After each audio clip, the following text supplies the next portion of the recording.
আসসালামু আলাইকুম। আজকে আমি রান্না করেছি পাতলা খিচুড়ি বা ল্যাটকা খিচুড়ি। বৃষ্টির দিনে এরকম ল্যাটকা খিচুড়ি খেতে কিন্তু ভীষণ ভালো লাগে। আর এই ল্যাটকা খিচুড়িটা রান্না করার জন্য আমি একটা রাইস কুকারের প্যানে পরিমাণ মতো পানি নিয়ে পানিটাকে ভালো করে বলক উঠিয়ে নিয়েছি। এরপরে সেই বলক ওঠা পানির মধ্যে চাল ডাল দিয়ে দিচ্ছি। প্রথমে আমি চাল ডাল ব্যবহার করেছি। এখানে হচ্ছে 2 কাপ পরিমাণ পোলার চাল আর 1 কাপ পরিমাণ মসুর ডাল ব্যবহার করেছি। আর এখানে 4 রকমের সবজি ব্যবহার করেছি। এখানে আছে বেগুন, পটল, ডাঁটা আর মিষ্টি কুমড়া। তো এরপরে আমি এখন দিয়ে দিচ্ছি কিছু কাঁচামরিচ ফালি। এখানে 6-7টার মতো কাঁচামরিচ আছে। আর পেঁয়াজ কুচি আমি 2টা বড় সাইজের পেঁয়াজ কুচি ব্যবহার করছি। আদা, রসুন, জিরা, ধনিয়া আর অল্প একটু গরম মশলা বাটা একসাথে দিয়ে দিলাম। স্বাদ মতো লবণ দিয়ে দিচ্ছি। 1 চামচ মরিচের গুঁড়ো ব্যবহার করছি। আর জিরা গুঁড়ো ব্যবহার করছি হাফ চামচের একটু বেশি। হলুদের গুঁড়োটাও ঠিক আমি হাফ চামচের একটু বেশি ব্যবহার করেছি। এখন চাল ডালের সাথে সবগুলো উপকরণ ভালো করে মিশিয়ে নিচ্ছি। এই খিচুড়িটা মসুর ডালের পরিবর্তে আপনি খেসারি বা মুগ ডাল দিয়েও কিন্তু করে নিতে পারবেন।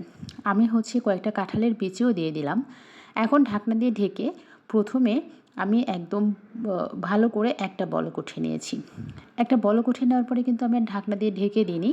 আমি এখন আস্তে ধীরে চাল ডালগুলোকে ভালো করে ফুটিয়ে নিচ্ছি। এরপরেও আমি আরেকবার ঢাকনা দিয়ে ঢেকে দিচ্ছি যখন পানিটা একটু কমে গিয়েছিল। আমি সবসময় চেষ্টা করি খিচুড়িটা একদম মিডিয়াম হিটে রান্না করতে একটু সময় নিয়ে, এতে করে কিন্তু খিচুড়ির স্বাদটা বেশি হয়। সবসময় চেষ্টা করবেন যে চুলার হিটটা যেন মিডিয়ামে থাকে। আস্তে ধীরে খিচুড়ি রান্না করলে কিন্তু খিচুড়ির স্বাদটা অনেক বেশি ভালো লাগে। যেহেতু এটা ল্যাটকা খিচুড়ি রান্না হবে, পানির কিন্তু ওরকম কোনো পরিমাপ নেই। আমি কিন্তু আবারও 1.5 কাপ পরিমাণ পানি ব্যবহার করেছি। আর চাল ডাল সবজি সব ভালোভাবে সেদ্ধ হয়ে গিয়েছে। এখন একটা ডাল ঘুটনির সাহায্যে আমি ভালো করে ঘুটে নিচ্ছি।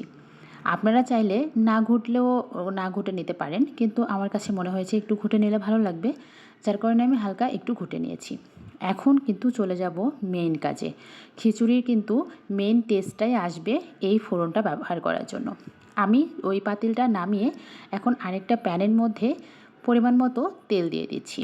আমি কিন্তু খিচুড়ির প্রথম অবস্থায় কোনো প্রকার তেল ব্যবহার করিনি, নিশ্চয়ই দেখে বুঝতে পেরেছেন। এখন এখানে পেঁয়াজ আর রসুন কুচি ব্যবহার করেছি। এখানে আমি 2টা রসুনের কুচি ব্যবহার করেছি। আর এখানে গরম মশলা দিয়ে দিচ্ছি। এখানে আছে 2টা তেজপাতা, সাদা এলাচ আর দারচিনি আছে, আর একটা বড় এলাচ আছে।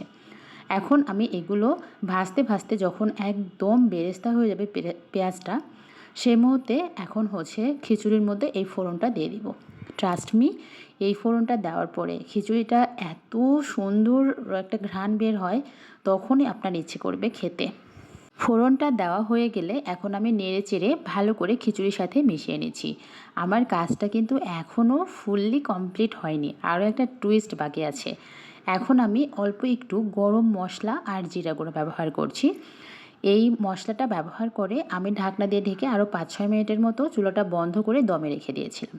এরপরেই কিন্তু রেডি হয়ে গিয়েছে এই ল্যাটকা খিচুড়ি। তো অবশ্যই বাসায় একদিন ট্রাই করে দেখবেন। সবাই ভালো থাকবেন। আল্লাহ হাফেজ।